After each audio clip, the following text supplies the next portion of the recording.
सूर्य classes centre में आप लोग का स्वागत है बच्चों। आज के इस वीडियो में हम आज आपको पढ़ाने वाला हूँ हिंदी में जो रस छंद अलंकार जो हर साल पूछता है बच्चों बोर्ड एग्जाम में, उसको आज हम बताने वाला हूँ। अगर आप लोग 2025 में बोर्ड एग्जाम देने वाले हैं तो आप लोगों के लिए ये वीडियो बहुत खास है, क्योंकि जो रस छंद अलंकार है बच्चों ना, ये हर साल पूछता है, गैप नहीं करता है।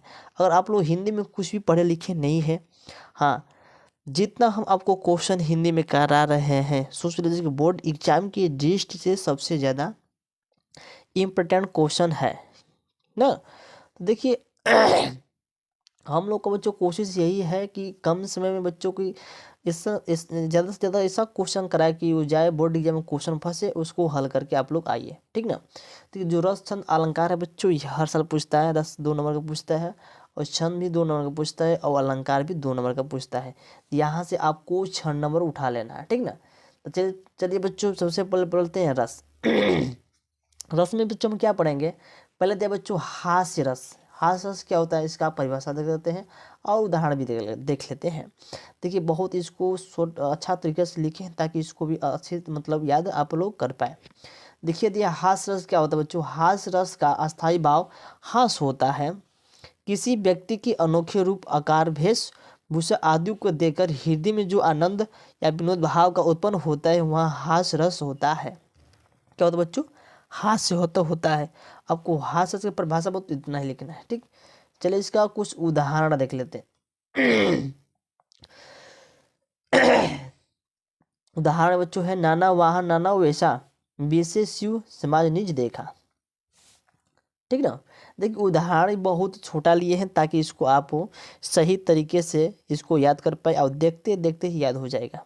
पता है हास्य रस में कुछ प्रॉब्लम दिक्कत तो नहीं है, ये तो क्लियर हो गया। उसके बाद दूसरा आते हैं करुण रस।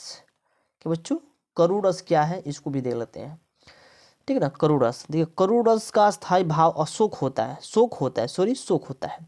करुण रस का अस्थायी भाव शोक होता है।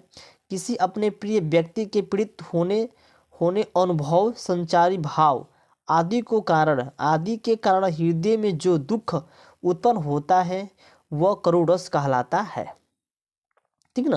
कहता है कि जो पीड़ित होने अनुभव संचारी भाव आदि के कारण हृदय में जो दुख उत्पन्न होता है वह करुण रस कहलाता है, ठीक ना। बच्चों क्या बताते हैं, वो करुण करुण करुण रस कहलाता है। इतना समझ के आप लोग। उसके बाद इसका उदाहरण देख लेते। उदाहरण दिया बच्चों, हे खग मृग हे मधुकर श्रेणी, तुमने देखी सीता मृग नैनी, ठीक ना। समझ रहे, हे खग मृग हे मधुकर श्रेणी, तुम देखी सीता मृग नैनी, ठीक ना। तो यहाँ से आपको 2 नंबर को क्लियर कर लेना है, ठीक ना। रस का बच्चों हास्य रस है और करुण रस, इसको तो बता दिए। आप चलते हैं छंद पे। देखिए छंद में हमको क्या पढ़ना है, ध्यान दीजिए। छंद में हमको पढ़ना पहले सबसे पहले पढ़ेंगे सोठा। क्या पढ़ेंगे बच्चों, सोठा। देखिए सोठा में बच्चों क्या दिया है, ध्यान से देखिए। यह अर्ध समात्रिक छंद है। यह अर्ध समात्रिक छंद है। इसके प्रथम और तृतीय चरण में 11-11 मात्राएं तथा द्वितीय एवं चतुर्थ चरणों में 13-13 मात्राएं होती है। क्या होती है बच्चों, देखो प्रथम और तृतीय चरण में 13-13 मात्राएं होती है, ठीक ना। और द्वितीय एवं चतुर्थ चरण में 13-13 मात्राएं होती है। आप उदाहरण देख सकते हैं। देखिए जो बच्चों जो एस टाइप का बना है ना, ये क्या है, मतलब ये 2 है और ये क्या है, 1 है।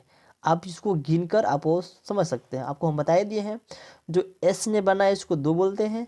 जो ये है बच्चों क्या है, 1 है, ये 2 है, ये 1 है। तो मेरा कितने हो गया। आप बच्चों इसको ध्यान से पढ़िएगा और मिलाइएगा कि वास्तव में होता है कि नहीं होता है।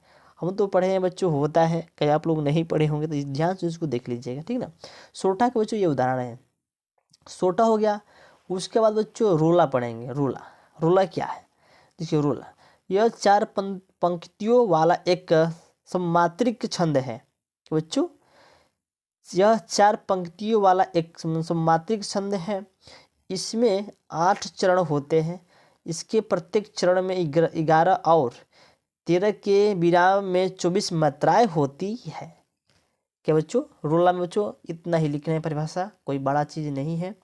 बड़ा चीज़ नहीं लिखे अगर आप लोग इस देखिए ये नहीं है कि हम जितना हम लिखे आए हैं वही आप लोग लिखिए। अगर आप सोठा के बारे में कुछ अब अलग तरीके से जानते हैं तो अपने हिसाब से इसको लिख सकते हैं, लेकिन हाँ उससे मिलता जुलता रहना चाहिए और सही से लिखना चाहिए। छंद भी हो गया, यहाँ से 4 नोट क्लियर हो गया। ठीक, आप चलते अलंकार। अलंकार को पढ़ते हैं। अलंकार में बच्चों को क्या पढ़ना है? देखिए सूर्य रोला का ये उदाहरण है, ध्यान दीजिए। जो सोठा बता दिए, रोला का जो उदाहरण बच्चों ये है, ठीक ना। इसको बोलते हैं दो, इसको बोलते हैं दो, इसको बोलते हैं दो, इसको बोलते हैं दो। आप लोग इसको पढ़िएगा। जीती जीती हुई ने भारत बाजी, निज बोले बोल मेटे विधर्मी मुगल पुराजी, जिनके आगे ठहर सब जगह ने जिहाई है। यहाँ से बच्चों पढ़ लेना। उसके बाद आप पढ़ेंगे अलंकार। अलंकार बच्चों को क्या पढ़ना है? देखिए सबसे पहले पढ़ेंगे उपमा अलंकार। उपमा अलंकार।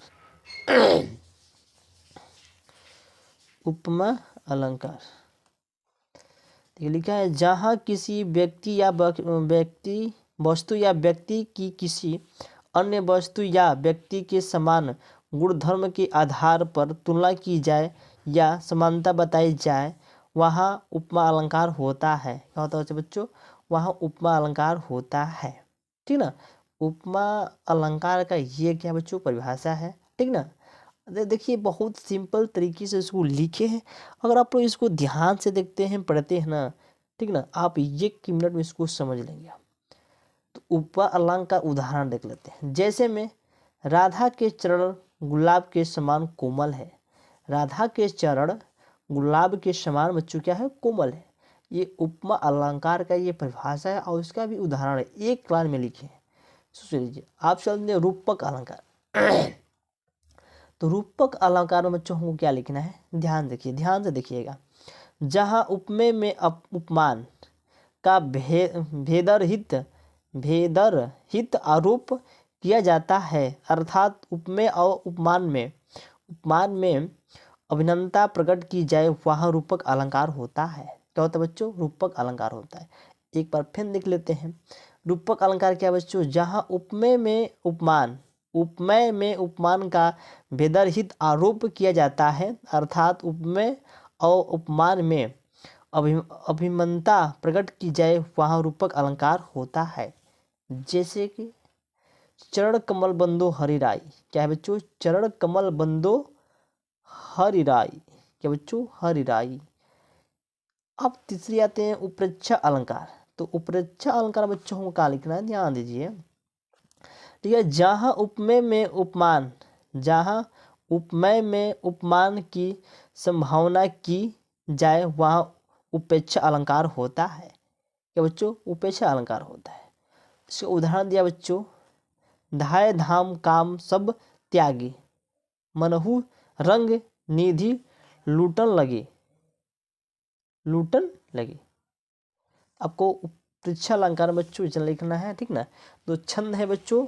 अलंकार में क्या करना? सॉरी, अलंकार में क्या करना है? रूपक अलंकार लिखना है। उसके बाद उपमा अलंकार, रूपक अलंकार और उत्प्रेक्षा अलंकार, इतना लिखना है इसमें। और जो रंग छंद अलंकार बच्चों हम बताए हैं, यहाँ से देख लीजिए ध्यान से। आप स्क्रीनशॉट भी लेके लिख सकते हैं, ठीक ना। बहुत अच्छे तरीके से लिखें ताकि आप लोग इसको याद भी कर पाए और लिख ही पाए। तो यहाँ से बच्चों 6 नंबर आपको यहाँ से क्लियर कर लेना है, ठीक है।